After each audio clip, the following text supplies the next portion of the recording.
You're listening to the podcast for all of the news, notes, and breakdowns for your Ohio State Buckeyes. This is Sons of the Shoe with Nick Wilson and Spencer German.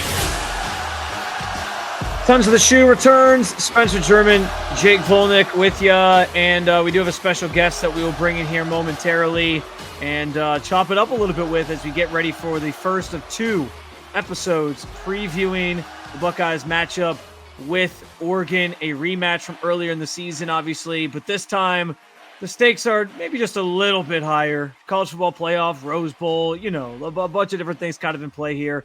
It's a pretty big deal. So, we're looking forward to it. Jake, first and foremost, my man, how are you? How was your Christmas? It was really good. We had I was busy, but other than that, we were nice and good. It flowed along, got through the day, and had a good time. What about you, man?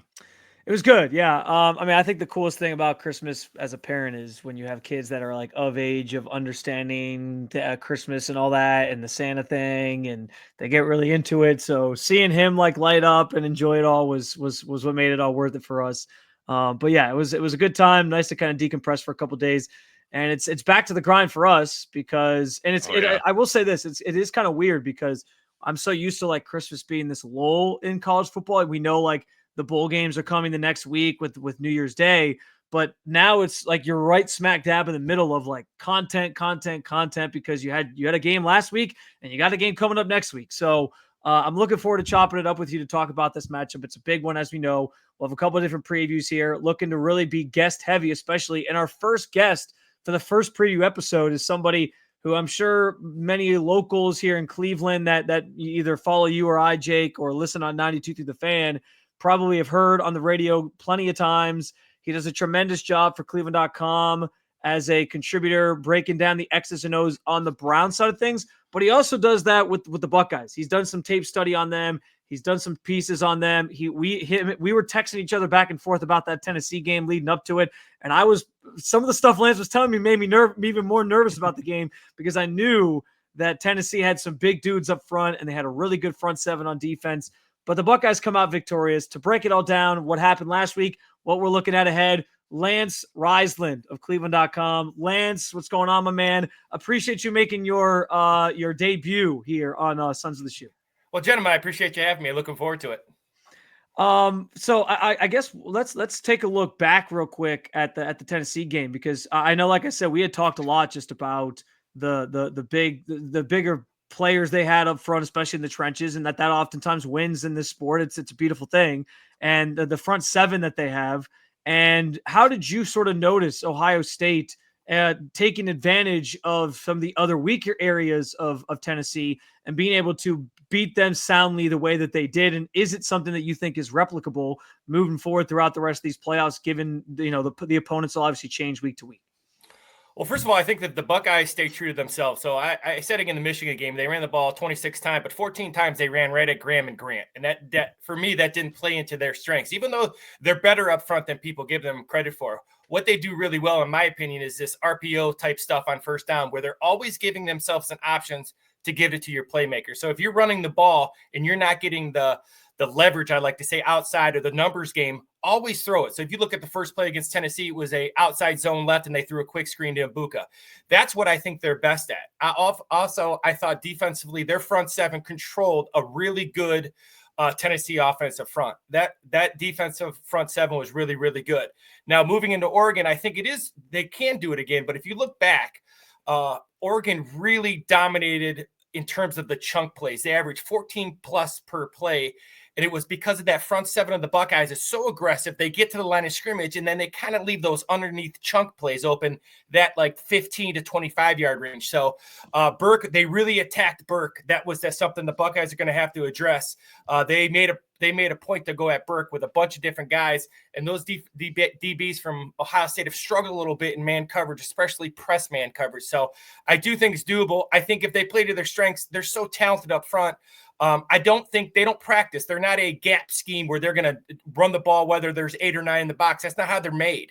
And even those offensive linemen are good, if they get a numbers game, that's what Chip Kelly is. So if they get a numbers game in the run game, they run it. If not, get the ball out to the flanks. That's what I thought they did really well against Tennessee. One more question on Tennessee here before we fully go into Oregon mode and get into this game. It looked like the run game for Ohio State, from going up against a Michigan front seven to a Tennessee front seven, had completely changed. It was so much more effective. What in the run game made Ohio State effective, other than, I know you mentioned the RPO stuff, but from an actual blocking standpoint, what changed from playing Michigan to playing Tennessee up front? Well, the first thing is formation-wise. When Ohio State gets in formations, they're better, in my opinion, when they get 3 and 4 wide, or 11 personnel, things like that, where they're spreading the field. Offensive, scheme-wise, I think they're really good when they run that outside zone. I think outside zone is their best look because it allows them to use that RPO game so no one gets downfield. But they're really good at double teaming. They're really good at positioning blocking. And there's two different ways to look at it. You can vertically move somebody off the ball, or you can horizontally move them off the ball. Now, Michigan, if you look at a Michigan team, they're going to try to vertically knock you off the ball regardless of how many people are in the box. Ohio State is at their best when they're a little bit of both, when they're vertically moving people, but they're horizontally moving people from left to right, and they create those really good run alleys. Now, those run alleys are better when there's less people in the box, and that's where that RPO game comes in for me, where they're running it against a 6-man box, and that maybe even that 6th guy is being occupied by a slant route or something quick game. So that's when I think Ohio State's the best, when there is always a pass option to lighten that box, and then an outside zone where they're using those athletic alignment to vertically and horizontally displace people to create those cutback lanes for Henderson and Junkins. Yeah, I think that's a good observation by you, just in terms of how they kind of changed things up a little bit, or what they did so well and how they tapped into their own strengths. Along those lines, though, Oregon presents a different set of challenges. You referenced, obviously, the previous matchup and a lot of the chunk plays that they ran. One of the biggest things I noticed about that game, and I think back to, is Ohio State really did not generate a lot of pressure with their front four. Now, I do think what's interesting is, I think we've seen Jim Knowles do a better job throughout the season of finding the right times to blitz. And so I wonder how he incorporates that into his defensive game plan. But what are the biggest challenges that you notice from this Oregon team that Ohio State's going to have to account for, especially this time around in a rematch? Well, like you said, I think that what Oregon did really well is they pass protect. So I went back and watched the game earlier this morning. I tried to watch the full game to kind of get the goods, the bads, not just the highlights. And when you watch the game, they protected very well against 4 or 5 and 6-man pressures. Now that put a lot of pressure on those Ohio State corners who have struggled in man press, especially man press coverage, like I said. So I think what Ohio State has to do is they have to, those guys who are the Sawyers and the JT Tuma, those guys are first rounders. They got to generate pressure with just 4. They're going to struggle covering Oregon man to man with no safety help over top. So they have to be aggressive in what they do. I also think those linebackers need to get a little better depth in their drops when they do read run. That's where Gabriel kind of messes with you a little bit.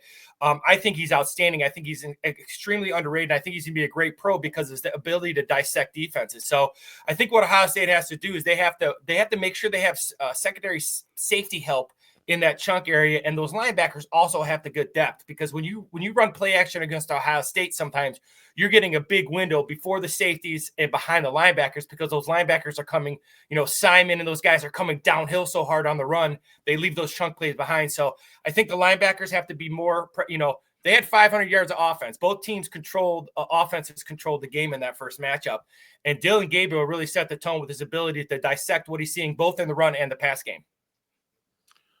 You were able to get Jeremiah Smith going last game, and obviously last time they played Oregon, he was able to get 100 yards and a touchdown too. What is the key to getting him freed up in this one and getting Ohio State sort of on top through the passing game?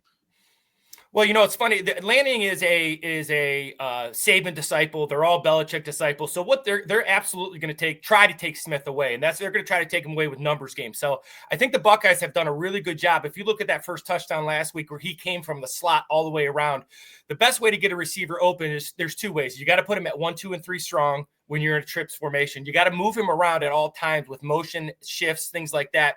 And you got to be able to, as a receiver, be able to run both the routes from the slot and from the outside. And they're a little bit different in terms of 7 routes and dig routes and the crossing routes. And I think as the season's gone along, you've seen Jeremiah Smith kind of pick up those ability to do different things from different formations. And that's the only way you can kind of not always get a double. If you line him outside at 1, they're going to double him and try to take him away. And Oregon's good enough in the secondary to do that. So the Buckeyes have to continue to take, when he gets one-on-one coverage, always have an RPO option, and you take that every time. He's better.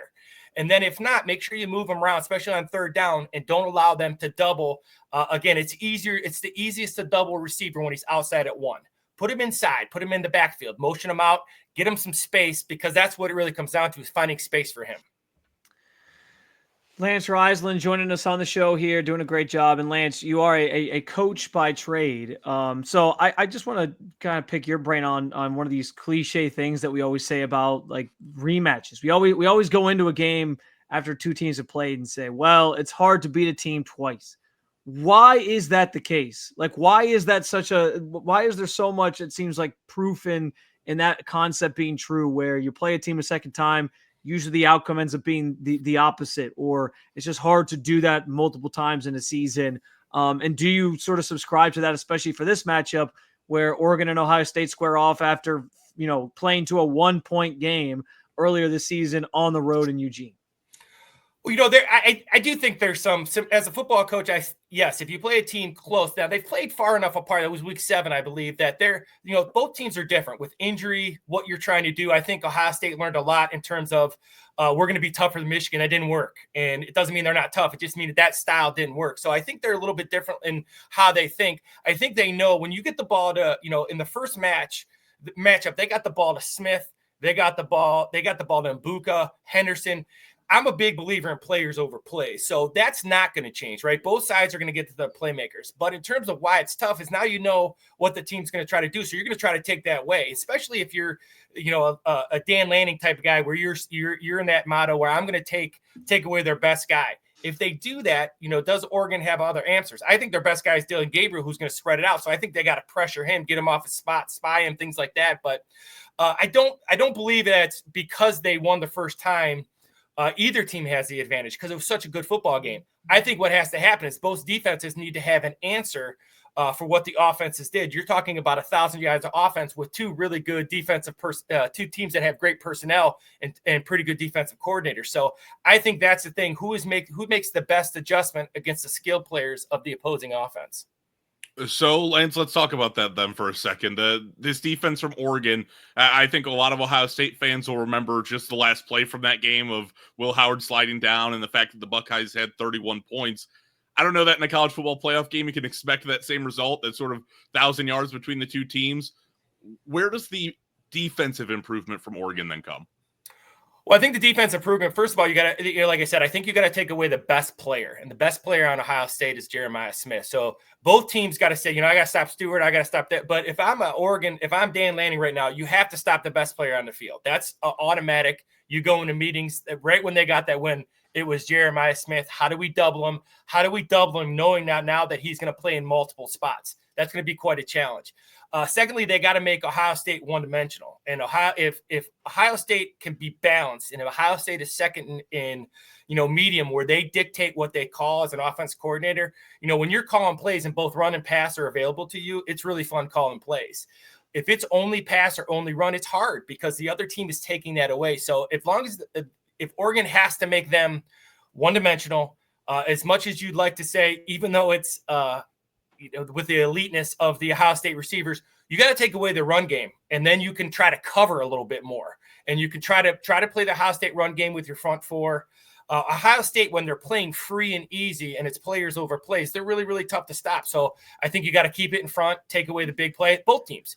Keep it in front, make teams go 10, 12, 15 plays. That's really hard to do at any level. Keep it in front, try to minimize the chunk plays, make the opposing offense go 10, 12, 15 plays. If you look at all levels of football, the more everybody says that bend, don't break. That's really what the bend, don't break kind of defense means. It means I don't think you can go 12, 15 plays without a mistake, without a penalty, without a hold, without a turnover.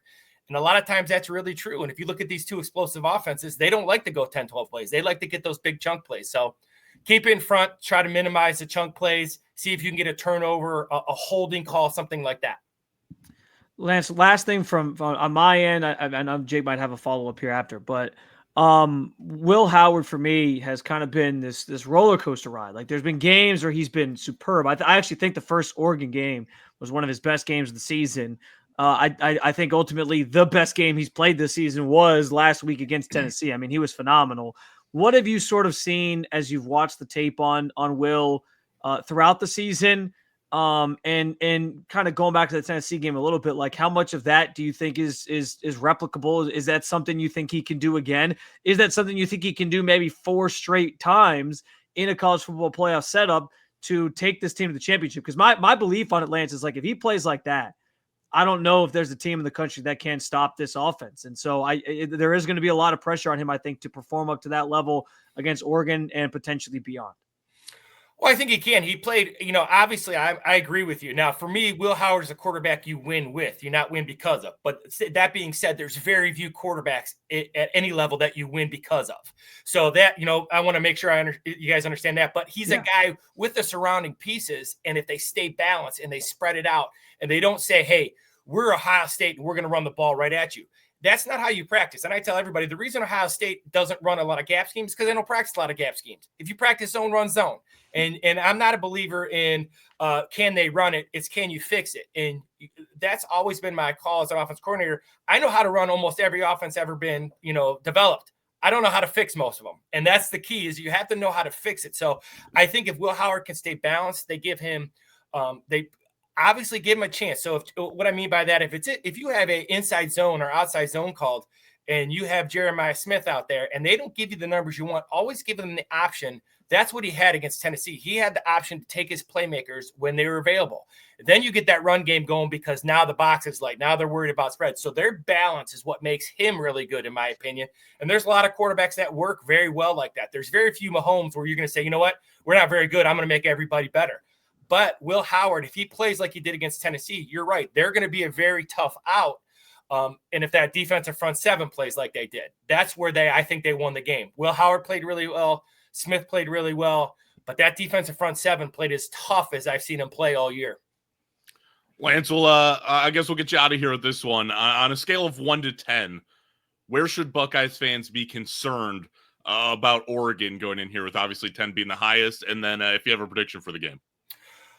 Well, it's really, really tight. I got the Buckeyes winning the rematch because of Will Howard. Now, I do predicate it if depending on the play calling. So if you see a lot of run calls or a lot of inside run zone where they're trying to, establish the run, you hear people say, I don't think Buckeyes win that way. Buckeyes have to throw the ball to set up the run. That's where they're best. So if I had this area concern with Dan Lanning would be my big concern. I think he's awesome on defense in terms of he's going to take away or try to take away Jeremiah Smith. He's going to try to take away some of those run games. He's going to try to make them one-dimensional. So this would be like an 8+ because if you're Ohio State, you still have better talent. Ohio State has good or better talent at every position. So if they can play free and easy, I got the Buckeyes in a really, really close one. Can they get Dylan Gabriel off his spot? I think he's highly underrated. He's another guy like Will Howard, benefits from having such great talent around him. But I got the Buckeyes just because it's at a neutral place. I think the Buckeyes are peaking at the right time. We'll see what happens as they move forward. But if they stay free and easy with their play calling, Buckeyes will be really a tough out. Lance Reisland of Cleveland.com always does a tremendous job breaking down whether it's Browns, whether it's the Buckeyes from an X's and O's standpoint and giving us some insight. And we truly appreciate it on this episode of Sons of the Shoe. Lance, enjoy the game. Hopefully the Buckeyes win and we can get a chance to do this kind of throughout the playoff and with some games coming up as well. But appreciate you as always, my man. Happy holidays to you. Hey, happy holidays to you guys. I appreciate you guys having me on. Talk soon. We'll take a quick pause here. When we get back, Jake and I discuss whether or not Oregon and Ohio State is actually for the national championship, believe it or not. We'll talk about it coming up here on Sons of the Shoe.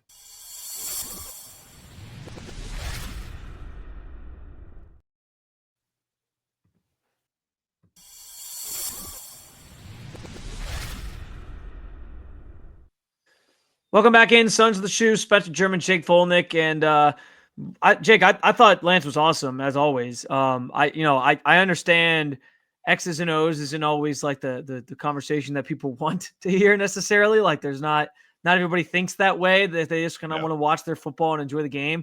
But I do think it can be helpful when, especially in a situation like this, right? Like two teams that played before, and you want to sort of get a better sense of like, well, what went right last time? What went wrong? where can they be better? What are some of the advantages and disadvantages? And I think Lance always provides some good context in those types of things. So really, really good conversation, I think, with him overall. And I thought it was interesting that, I asked him about Will Howard specifically, but then he said he's picking the Buckeyes to win because he thinks Will Howard is playing at that level right now based off how he played in the Tennessee game.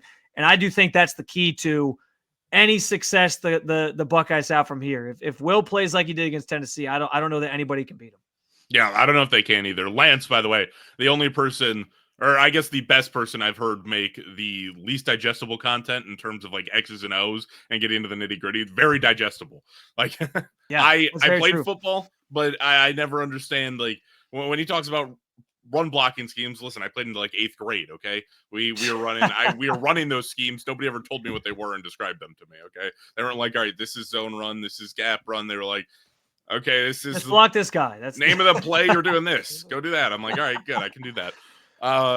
No, but he always makes all that stuff digestible. He breaks it down really well. But yeah, Will Howard's an interesting conversation because he not that he contradicted himself, but he made an interesting point back and forth where he's picking the Buckeyes to win because of Will Howard, but says then Will Howard's not a quarterback you win because of. He's one you win with. Yeah. So I think that, though, just speaks to the level that Will Howard is playing at right now. Yeah, well, and I think that's that I honestly think that's why what he said made a lot of sense because I'm not like that take. I don't think it was like all that hot or anything. I felt like when the Buckeyes brought Will Howard in, it felt like it was because they knew they had so much talent. They were like, we just need somebody who's not going to basically F this up, right? Like that was kind of the plan, was like, let's get a guy who's a little bit more mobile than Kyle McCord was, can maybe do a little bit, is a little bit better of a passer than Kyle McCord, but is a good decision maker, isn't going to make the boneheaded mistakes, and can, have that poise. And he's certainly the one thing I'll give him credit for all season long. He's always shown poise.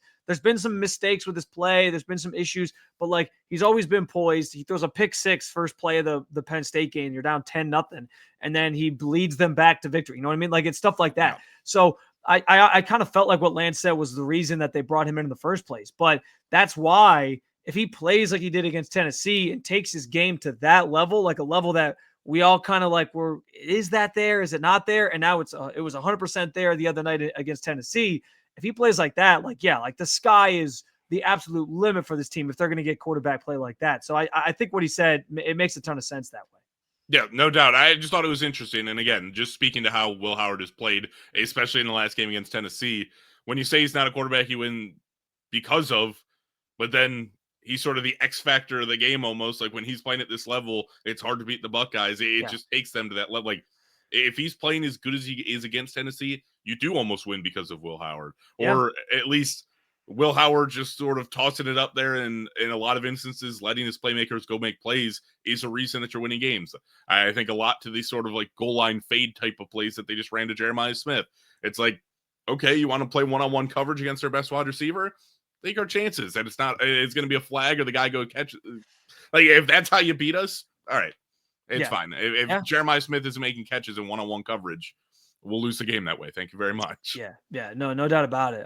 So and I do think that segues nicely into the overarching conversation we want to have next, because listen, I just said it. If Will Howard's playing at that level, I don't know if there's a team that can beat Ohio State in this playoff, like in this field. And I do think that this matchup this week or next Wednesday in the Rose Bowl is the two best teams in the entire field. I think Oregon is obviously proven they're the probably the best team in the country, at least based on record and what they sort of did, their resume up to this point in the season.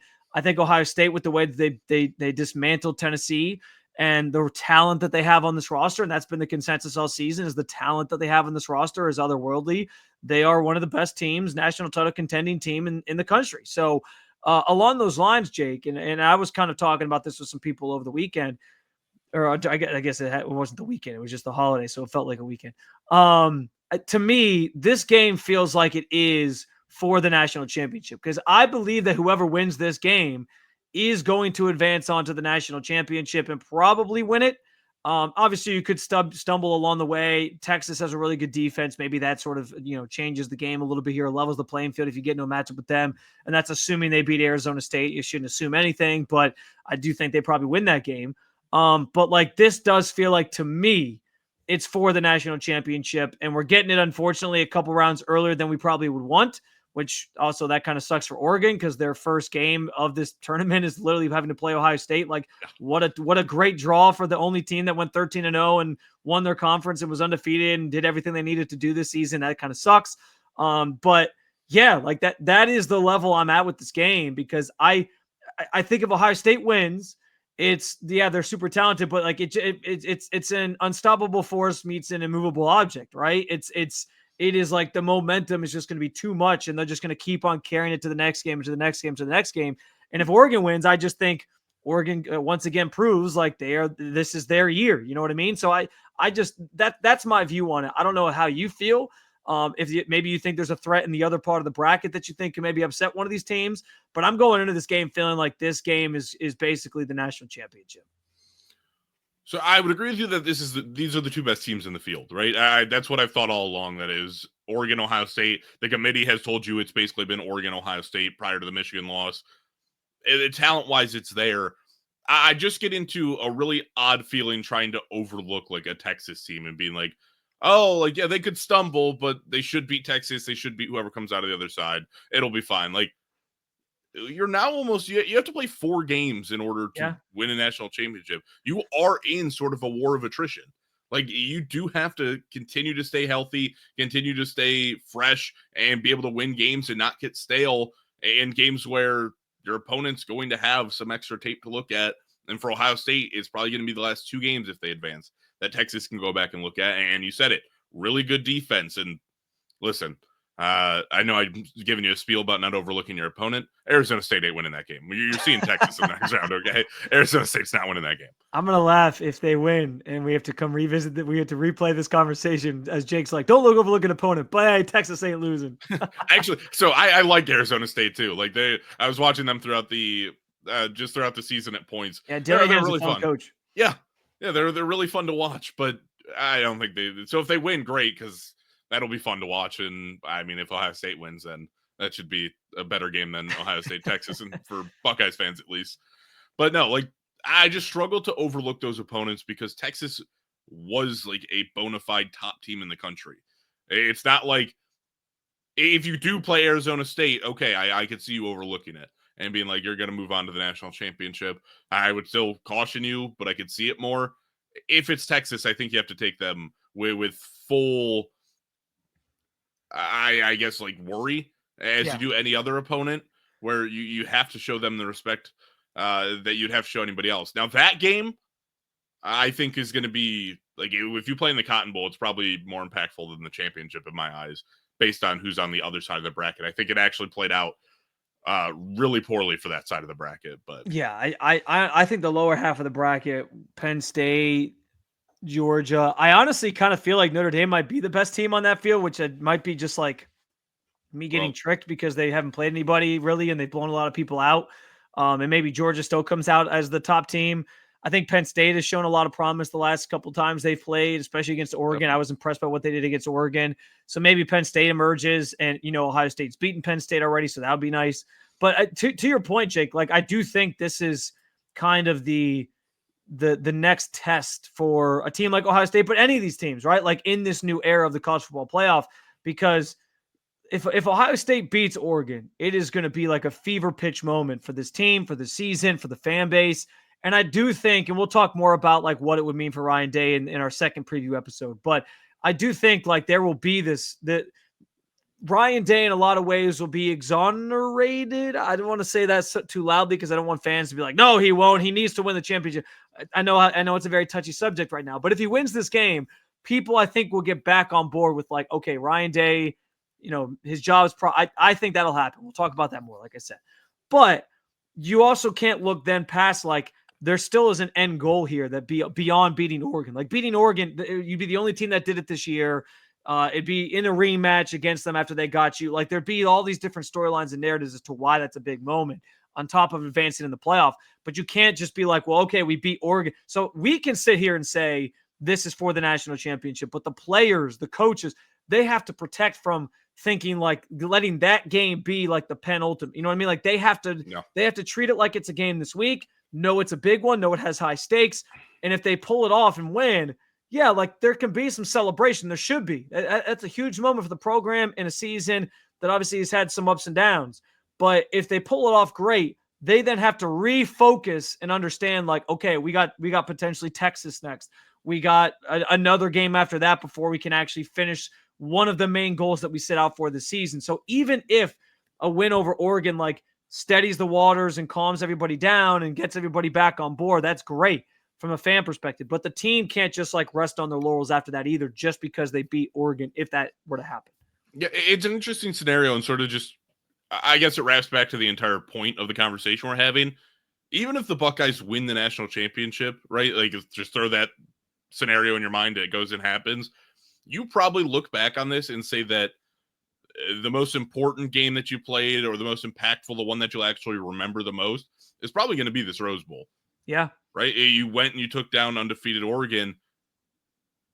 Even though you won a national championship, that game is sort of going to be the one that I think a lot of fans highlight, even more so than a national championship game might be. And obviously, I don't know how it's going to play out. Maybe that's a step too far, but probably more than the Cotton Bowl would be, just because of who you took down, the scenarios that you had with them earlier in the year, the sort of like almost revenge get back second time around type thing. Well, I think you do go back and look at it like that. All those things would be factored, like the revenge factor that they beat you, especially given like how they beat you kind of with the fluky rule thing at the end the first time around. So you get that revenge. It's the Rose Bowl. I mean, they call it the granddaddy of them. Like, it is the stage of all stages in college football. So like that's a factor. These two teams are very similar in terms of like styles that they play with. And so this could get to be like it did the first time around, almost like a shootout where it's like knockout punch, just going back and forth down the field. So yeah, like I agree with you. Like, this could end up being the game that everyone looks back on if they make a run to the championship, where we're like, okay, that, like it basically would be defined as what we're saying right now, or what I said, that it does feel like this is for the national championship, because this is the team that these two teams were always going to have to kind of go through each other, it seemed like, to get there. So yeah, like I think there's some truth in that. And I do think that you're right. And like, this will be the game if they pull it off and they go win the whole thing. This will be the game we look back on and feel like, it decided the fate for Ohio State, or even if Oregon goes on to win, it decided the fate for Oregon. Yeah, it's interesting though, because again, you win that game, like you win it all. That's probably the game you look back on. You win that one, and then like you go and drop another one. I think you have a different conversation. Obviously, we'll get into it later on in the week, or start of next week, or however you want to describe that. Yeah. Like, can you imagine if they beat Oregon, go to the national championship game, and then lose to Penn State in the national championship game? Right. Like, that is going to be the most confused narrative of all time for Buckeyes fans as it relates to their team and Ryan Day. Like, did Ryan Day redeem himself? Did he not redeem himself? Like, it'll be a very weird conversation. Well, so you beat Dan Lanning in Oregon, and you lost to James Franklin in Penn State. The guy that is pinned for not being able to win the big game. Can you imagine if James, on the flip side, imagine if James Franklin exercises his Ryan Day demons by beating Ohio State in the national championship? Wouldn't that be something? Man. I don't want to think about that. I don't want to think about well, luckily, Drew Aller taking us down. We don't have to think about that right now. Although Drew Aller, if he does pull that off, could be talking about him as the future Cleveland Browns quarterback in 2026. So just throwing it out there, dropping a bomb, and now we're going to dip out. So guys, we'll be back with a second preview episode, hoping to connect with our friend Alec Dietz, who I know joined us a couple times this year, preseason, then ahead of that Oregon-Ohio State game. I want to pick his brain some more on the rematch between these two teams and everything that this game obviously has in store in terms of narratives and storylines and just fun stuff. So we'll try to connect with him. We'll give you another preview show early next week leading up to the game. We'll do our normal, 4-down territory and all that fun stuff. There's been a lot of other side Buckeye stories to talk about with recruits and transfer portal guys coming in and how they're rebuilding their offensive line through the transfer portal again. So we'll have some other things to get into. But guys, in the meantime, I implore you, as always, to like, follow, subscribe, review the podcast wherever you get your podcasts: Apple, Spotify, the Odyssey app, of course, the 92 to Defend YouTube channel, where you can see our ugly mugs over there as well. And you can also comment and share your thoughts on anything we talked about today, including the topic at hand. Is this game between Oregon and Ohio State in the Rose Bowl basically going to decide the national champion? Because I think both these teams are the best two teams in the field and in the country. We'll check out your thoughts there, and we encourage you to jump in. And you can also hit us up on social media at Spencito_ and at Vulinec Jake on Twitter. Guys, we'll be back. Appreciate you jumping in with us and checking out this episode. Stay tuned for more content like this. And until we meet again, Jake, go Bucks. Go Bucks.